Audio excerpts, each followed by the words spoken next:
3장 1절부터 10절 말씀. 욥이 대답하여 가로되 내가 오늘도 혹독히 원망하니 받는 재앙이 탄식보다 중함이니라. 내가 어찌하면 하나님 발견할 곳을 앓고 그리하면 그 보좌 앞에 나아가서 그 앞에서 호소하며 담백한 말입에 치르고 내게 대답하시는 말씀을 내가 알고 내게 이르시는 것을 내가 깨달으리라. 그가 큰 권능을 가지시어 나보다도 하시가 아니라 도리어 내 명을 들으시리라. 거기서는 정직자가 그와 변론할 수 있은즉 내가 심판자에게서 영영이 벗어나리라. 그러나 내가 앞으로 가도 그가 아니 계시고 뒤로 가도 보이지 아니하며 그가 왼편에서 일하시나 내가 만날 수 없고 그가 오른편으로 돌아가시나 배울 수 없구나. 나의 가는 길을 오직 그가 아시나니 그가 나를 단련하신 후에는 내가 저쪽같이 나오리라. 아멘. 네. 성도 여러분 안녕하십니까? 안녕하세요. 또 온라인으로 함께 예배를 드리는 사랑하는 우리 의인들, 거듭난 하나님 자녀들 반갑습니다. 그리고 또 사랑합니다.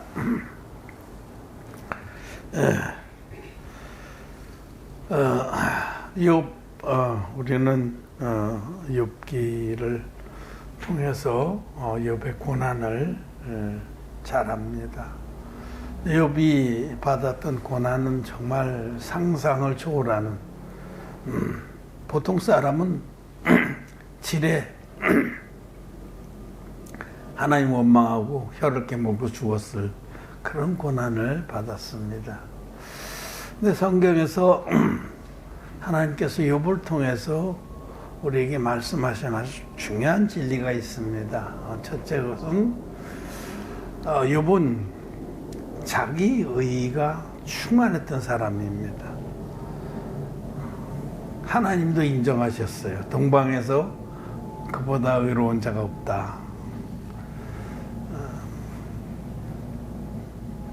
의의 부자였습니다. 자기 의의 부자. 얼마나 경건하게 살려고 노력하면서 다른 사람들은 자기를 따라올 수 없다. 이런 자부심이 대단했죠. 근데 그거는 그런 욥을 하나님께서 한편으로는 참 사랑하시고 귀하게 여기지만은 정말 욥에게 하나님의 구원이 역사되려면 그 의가 깨져야 되는 거예요. 이게 성경의 대원칙입니다. 자기 의가 충만한 자는 절대로 죄사함 못 받습니다. 하나님의 의를 옷 입지 못합니다. 그런 성경 전체를 관통하고 흐르는 구원의 진리입니다. 자기 의가 충만한 자는 하나님의 의를 옷 입지 못해. 욥을 하나님은 욥의 자녀들이나 또 재산이나 이런 걸 한순간에 다 뺏어버리고, 그리고 욥에게 아주 끔찍한 피부병을 주셔서 누울 수도 없고 잘 수도 없고 그런 고난을 겪게 하셨어요. 아마 욥보다 더 고난을 겪은 사람은 없을 거예요. 욥의 고난. 그래서 성경은 너희가 욥의 고난을 보았다. 이렇게. 욥이 겪은 고난은 정말 이루 말할 수 없는데, 그 고난 중에 욥은 고난 중에 물론 욥이 많이 한 거 합니다. 오늘 우리가 읽은 본문에도 내가 하나님 앞에 좀 변백을 하겠다. 내 옳음을 또 주장하겠다. 이렇게 말을 합니다. 4절에 그 앞에서 호소하며 변백할 말을 입에 채우고, 그래서 하나님 말씀하시기보다 내 말을 더 듣게 하시겠다. 아직도 거시기 하죠. 근데 결국은 하나님이 이기시죠. 어떻게 사람이. 결국은 욥이 욥기의 이 끝에 보면 드디어 자기 의가 다 깨지고 비로소 우리 하나님 앞에 하나님의 의를 받아들입니다. 내가 이제는 정말 내가 얼마나 어리석었는지, 얼마나 정말 악하고 부족한지를 알겠습니다. 내가 이제 내 손으로 내 입을 가립니다. 이렇게 고백하라고. 그때야 비로소 이제 욥이 거듭나는 거예요. 이게 욥기의 이 처절한 고난의 과정은 욥이 거듭나는 과정을 그리는 거예요. 근데 이 과정이 욥의 그 동방에서 가장 충만한 의가 다 깨지기까지 그렇게 하시는 거죠. 아무튼 욥은 고난 중에 영적인 사람으로 거듭나게 됩니다. 오늘 우리가 읽은 말씀에 보면 10절에 나의 가는 길을 오직 그가 아시나니 그가 나를 단련하신 후에는 내가 정금같이 나오리라. 오늘 이 말씀을 좀 묵상하려고 합니다. 욥은 고난 중에서 자기가 지금 고난으로 연단을 받고 있는 것이 절대로 헛되지 않다라는 것을 깨달은 거예요. 이게 이 너무 끔찍한 도저히 감당할 수 없는 고난이 이 고난을 통해서 하나님이 나에게 하실 일이 있다라는 것을 선포한 거예요. 이거는 욥의 개인의 말이 아닌 하나님 말씀이죠. 주께서 나를 연단하시네 내가 정금같이 나오리라. 이 말씀입니다. 이 말씀의 뜻은 우리들도 욥만치는 절대로 아니지만은 우리들도 많은 고난을 겪는데 이 고난이 절대로 헛된 것이 아니라는 뜻입니다. 오늘 제가 설교 제목으로 고난이 축복입니다 이렇게 정했는데 정말 받아들이기 어려운 말씀이죠. 고난이 왜 축복이에요? 고난이지. 없었으면 좋겠지. 축복이라면 돈 많이 받아야 되겠는데 고난받는 것이 내게 축복이라고 성경은 말합니다. 여러분. 저는 이 말씀을 믿습니다. 고난받는 것이 축복입니다. 뒤집어서 얘기하면 아무 고난이 없는 것이 우리를 망하게 합니다. 고난이 있는 것이 우리로 하여금 깨어있게 하고 영생을 사모하게 하고 또 모든 육신의 정욕과 안 먹여준 이생의 자랑을 내려놓게 합니다. 고난이. 고난 받으면서 우리는 영의 사람이 되는 겁니다. 고난 받는 것이 내게 축복이라.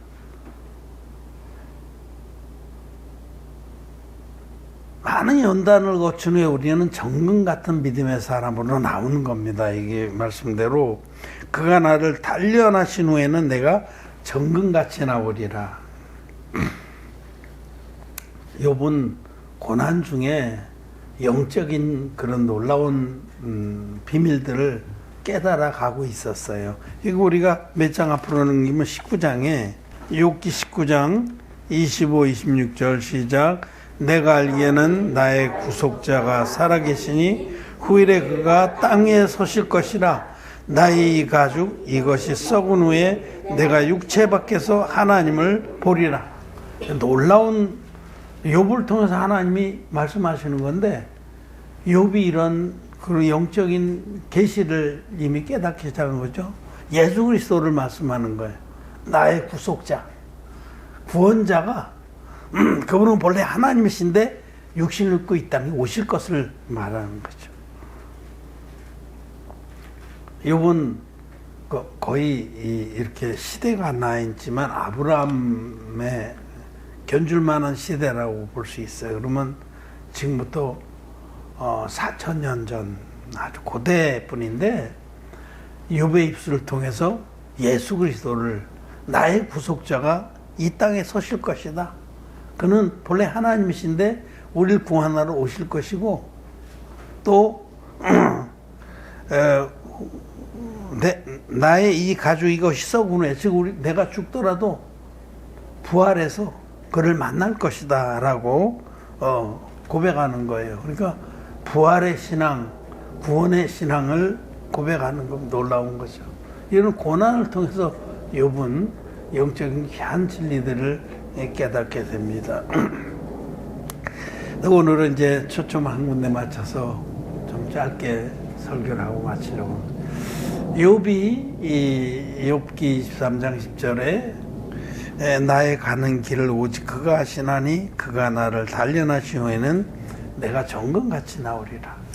하나님은 우리 하나를 정금 같은 믿음의 사람으로 만들기 원하십니다. 여러분, 우리가 진리의 복음 믿어서 거듭났다고 끝이냐? 아닙니다. 거듭난 거는 이제 시작이에요. 이제 태어난 거예요. 우리도 교회 애기들이 있는데 애기들이 태어났다고 그게 온전한 겁니까? 아니잖아요. 이제 많은 어려움 겪고 병치레도 하고 사고도 나고 그러면서도 면역도 강해지고 그래서 온전한 사람이 이루어지기까지는 많은 과정이 필요한데, 우리도 거듭난 후에 우리의 그 삶이 어려움을 통해서 시련을 통해서 정금 같은 믿음의 사람이 되는 겁니다. 이것이 하나님 우리에게 원하십니다. 믿음의 사람. 저와 여러분들이 믿음의 사람이 돼야 돼요. 믿음의 사람은 누굽니까? 이 땅에 살고 있지만은 하늘의 소망을 두고 하나님 뜻만을 전적으로 따라가는 자들이에요. 육신의 소욕을 제어하면서 성령의 소욕을 따라가는 자. 하나님 기뻐하시는 뜻에 믿음으로 연합해서 하나님과 동행하는 그런 자. 에녹과 같이, 하나님을 기쁘시게 했던 에녹과 같이 전적으로 하나님 뜻에 자기를 연합한 그런 자가 정금같이 나오는 거예요. 정금 같은 믿음, 순수한 믿음, 마음에 찢기가 없고 마음에 의심도 없고 정말 하나님만을 섬기기를 원하고 하나님만을 기쁘게 해드리기를 원하는 그런 믿음의 사람으로 빚어지는 것이 신앙을 통해서 그렇게 되는 겁니다. 야고보 사도는 야고보서 1장에서 형제들아, 너희가 여러 가지 시험을 만나거든 온전히 기쁘게 여기라. 시험을 당할 때에 기쁘게 여기라는 거 축복인지 알라는 거예요. 이는 너희의 믿음의 시련이 인내를 만들어낸다. 인내를 온전히 이루라. 그래서 너희들이 온전하고 구비해서 조금도 부족이 없는 믿음의 사람이 되기를 바라는 겁니다. 그냥 이론이 아닙니다. 여러분, 여러 가지 시험, 어려움들, 뭐 건강에서도 올 수 있고, 또 재정적인 생활고에서도 올 수 있고, 뭐 가족 관계나 이런 데서 올 수 있고, 많은 어려움들이 우리를 덮어올 때에 정말 이 땅에서 감당할 수 없는 어려움들이 올 때 우리는 그런 문제들을 우리 스스로 해결할 수 없기 때문에 하나님만을 의뢰하게 되는 겁니다. 그리고 이 땅에 쏟아졌던 마음들을 걷어서 하늘나라에 우리의 마음을 두는 겁니다. 소망을 천국에 두고 영혼에 낚아타서 흔들리지 않는 믿음으로 하루하루를 먼저 그 나라와 그 의를 위해서 사는데 전력을 하게 되는 겁니다. 하나님 뜻만을 생각하게 되는 거예요. 거기에 자기를 드리기를 원하는 겁니다.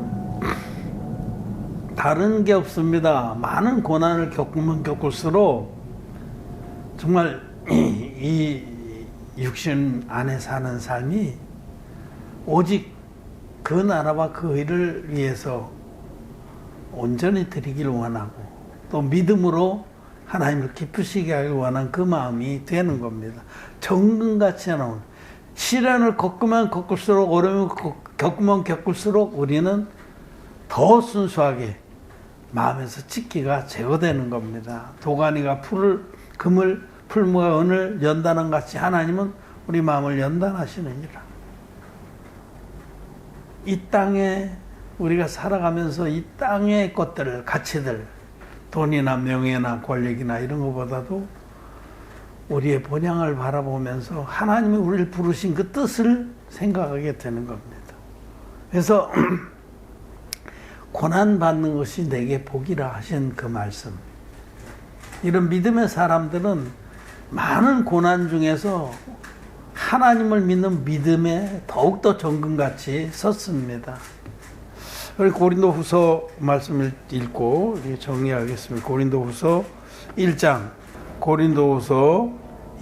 8절 9절 10절 3절 시작. 형제들아, 우리가 아시아에서 당한 환난을 너희가 알지 못하기를 원치 아니하노니 힘에 지나도록 심한 고생을 받아 살 소망까지 끊어지고 우리 마음에 사형 선고를 받은 줄 알았으니 이는 우리로 자기를 의뢰하지 말고 오직 죽은 자를 다시 살리시는 하나님만을 의뢰하게 하심이라. 그가 이같이 큰 사망에서 우리를 건지셨고 또 건지시리라. 또한 이후에라도 건지시기를 그를 의지하여 바라노라. 바울은 복음을 전하는 길을 가면서 특별히 아시아에서 많은 고난을 받았어요. 아시아가 지금 우리의 형제 국가라고 하는 튀르키예입니다. 튀르키예, 거기가 성경시대에는 소아시아라고 그랬어요. 아시아 마이너. 에베소라든지 뭐 이런 계시록에 나오는 7교회가 다 아시아에 있는 교회들입니다. 아시아에서 많은 환난을 받았어요. 복음을 위해서 복음을 섬기다가 전파하다가 정말 말할 수 없는 고난을 받아 사형 선고를 받은 것 같이 암담한 순간들을 많이 겪었어요. 실제로 우리 고린도후서에 뒤에 가면은 바울이 겪었던 고난을 일단을 조금 설명하는 게 있어요. 태장으로 3번 맞고 40에 가만매를 어떻게 맞고 돌로 맞아서 죽은 줄 알고 내다 버리기도 하고 헐벗음과 추위야 굶주림과 바다에 배가 파손돼서 일주야를 깊음도 모르는 곳에 표류하게 되고 그런 엄청난 환난, 고난 중에 바울은 흔들리지 않는 믿음을 가졌어요. 하나님 반드시 우리를 살리신다. 하나님 반드시 우리를 지키신다. 우리가 그 나라와 그 의를 구하는 하나님의 종들이기 때문에 하나님 절대 우리를 버리지 않는다는 그 믿음이 날이 갈수록 더 선명해졌어요. 그래서 우리를 지금까지 이 엄청난 환난 중에 하나님께서 구하셨고 앞으로도 구하시리라. 이 환난을 겪으면서 고난을 겪으면서 하나님을 의지하는 믿음이 더 선명해집니다. 그 믿음을 갖지 않을 수가 없는 거예요. 그 믿음이 없으면 벌써 쓰러집니다. 그래서 환난을 겪으면서 우리의 믿음은 더 강건해지고 순결해지고 흔들리지 않게 됩니다. 흔들리지 않는 믿음.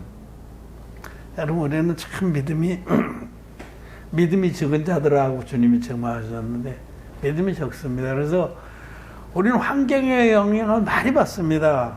환경이 조금 좋아지면 헤헤거리다 조금 나빠지고 암담하고 그러면 그냥 음해하고 조금 있는 것 같았던 믿음도 어딘간 찾을 수가 없어. 그래서는 안 됩니다. 우리는 이 믿음의 사람들을, 우리 앞선 믿음의 선배들을 본받고 환경이 어려울수록 더욱더 하나님을 의지할 수밖에 없는 거예요. 그 외에는 길이 없어요. 그런데 우리 주님은 한 점 안익도 거짓이 없는 약속으로 이를 붙들어 주십니다. 말씀하시기를 너희는 먼저 그 나라와 그 의를 구하라. 그리하면 이 모든 것을 너에게 더하시리라. 마음을 정해서 그 나라와 그 의를 위해서 마음을 정하고 그 삶을 믿음을 쫓아서 그 나라와 그 의를 구하는 일에 온전히 들인 사람은 하나님 반드시 필요한 것들을 공급하시고 지키십니다. 살 소망이 없어 사형 선고를 받은 것 같다라고 고백하는 바울이 그 많은 환난 중에서 언제든지 하나님의 도우심을 입었어요. 그래서 지금까지 이 고린도후서를 쓸 때까지 살았고 또 앞으로도 살리신다라고 확신을 한 겁니다. 우리는 이 믿음, 야고보서에 기록된 것처럼 환난을 통해서 시험을 통해서 우리의 마음은 점점 더 정금같이 찢기가 제거된 순수한 믿음. 정말 그 나라와 그 의를 구하는데 온 마음을 드리는 먼저 그 나라와 그 의를 구하는 것이 믿음입니다. 정금 같은 믿음입니다. 늘 그냥 어떻게 하면 내가 살까, 어떻게 하면 내가 좀 잘 먹고 잘 살고 구하게 될까, 이런 것들, 이 육신의 정욕과 목의 정욕과 이생의 자랑, 이런 것들이 환난을 통해서, 어려움을 통해서, 시련을 통해서 제거가 됩니다, 마음에서. 그건 아무것도 아니거든요. 그건 다 지나가는 겁니다. 보이는 것은 잠깐이요. 정말 영원한 것들을 사모하게 되고 그것들에 마음을 두고 표대를 정하게 됩니다. 그래서 시련을 통해서, 환난을 통해서 우리는 정금 같은 믿음의 사람으로 나오는 것입니다. 믿습니다. 또한 우리 하나님은 살아계십니다. 여러분, 하나님이 살아계시고 우리의 모든 사정을 다 아십니다. 너에게는 머리털까지 세심받으느니라. 하나님, 전능하신 하나님이 우리의 머리털까지 세심받으십니다. 그래서 우리들이 마음을 정하고 이 진리의 복음을 위해서 살고다 하나님의 도움을 구할 때 하나님은 반드시 들으십니다. 절대로 망하지 않습니다. 그 믿음, 흔들리지 않는 믿음, 정금 같은 믿음, 어떤 환경이나 여건에 따라서 확 요동치는 그런 믿음이 아니라 환경하고 상관없이, 환경은 어떠할지라도 하나님 반드시 살아계시고 또 반드시 의인들의 아버지시고 또 우리의 머리털까지 세심받으신 분이라는 그 믿음. 그래서 당장 모든 인간의 논리나 생각이나 계획으로는 암담할지라도 담대하게 하나님 반드시 우리를 붙드신다. 우리를 통해서 하나님은 전 세계에 복음을 전하는 귀한 일을 하신다라고 믿고 흔들리지 않고 표대를 향해서 나가는 겁니다. 이 흔들리지 않는 믿음은 환난을 통해서 형성되는 겁니다. 이 믿음은 절대로 뭐 설교 몇 마디로 배우고 그러는 게 아니에요. 설교를 통해서 하나님 뜻을 알고 실제로 하나님 우리 하나하나를 연단을 시키십니다. 연단을 통해서 우리는 정금 같은 믿음의 사람이 되는 것이다. 그러므로 시련은 축복이라는 겁니다. 싫지만 축복입니다.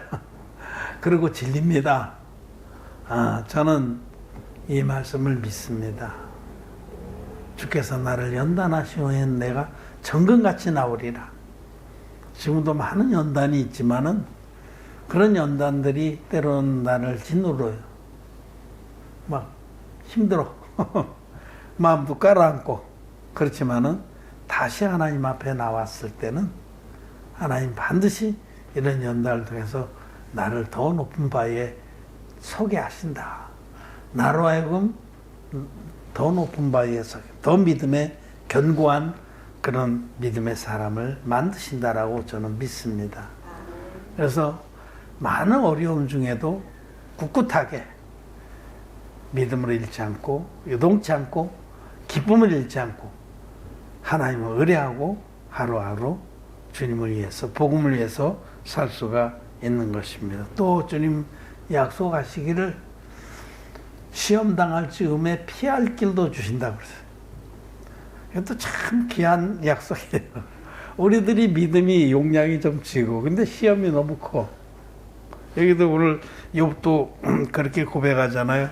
나의 받는 고난이 뭐라고 그랬어요? 1절에 예, 뭐보다 재앙보다 크다. 그럴 때는 우리 하나님이 피할 길도 주십니다, 여러분. 그래서 그런 거 경험하게 돼요. 이렇게 피할 길 안 주시면 내가 질에 너무 염려와 근심과 무거운 짐에 눌려 죽을 줄 알고 피할 길을 주시는 거예요. 하나님은 또 피할 길도 주십니다. 걱정하지 마세요. 그래서 우리는 평안 중에 오직 그 나라와 그 일을 위해서 남은 생애를 정말 바울처럼 내가 관제로 부어드리기까지 이렇게 하다가 정금 같은 믿음의 사람들로 주님 앞에 서기를 바랍니다. 하나님 우리에게 원하시는 것은 더 많이 벌어서 재벌되고 뭐 유명한 사람 돼서 박수 받고 그런 게 아니라 하나님 가장 기뻐하시는 것은 믿음입니다. 우리가 믿음의 사람이 되기를 원하십니다.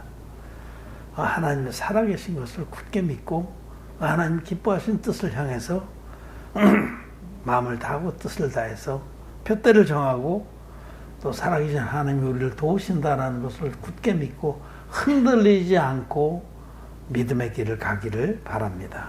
말씀 마쳤습니다.